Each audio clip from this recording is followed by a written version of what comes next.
Zoek je een afwisselende functie op de camping met een breed publiek? Wat denk je van een werkplek in het animatieteam?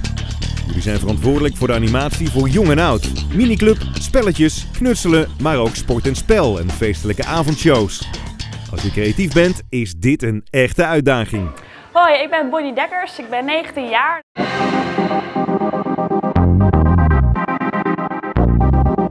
Mijn derde stage, mijn laatste stage dus, loop ik op een camping Domaine de Chaussy in Zuid-Frankrijk in de Ardèche.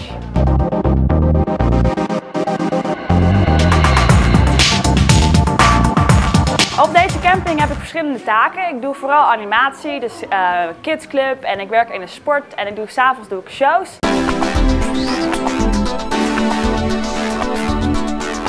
Het leuke aan deze stage is dat ik alleen maar animatie doe. Nou ja, alleen maar. Heel veel animatie in ieder geval. Ik werk veel met kinderen en dat vind ik gewoon heel erg leuk. En ik ben lekker bezig buiten in de zon en met de mensen werken is gewoon zo gezellig. En je leert iedereen kennen en het is heel goed voor mijn Frans. Mijn Frans wordt steeds beter.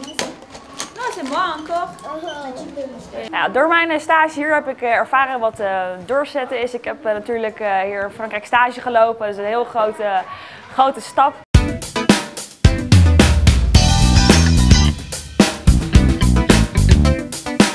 Omgaan met collega's, gasten uit andere landen en leidinggevenden is een grote uitdaging. Er zijn er natuurlijk mensen met hun eigen ideeën en eigen dingen.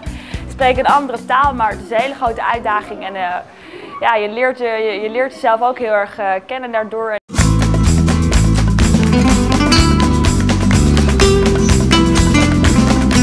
In mijn werk ben ik natuurlijk ook verantwoordelijk voor de kinderen. We moeten zorgen dat ze veilig weer terugkomen bij de ouders, dat er niks met ze gebeurt en dat ze bij ons blijven.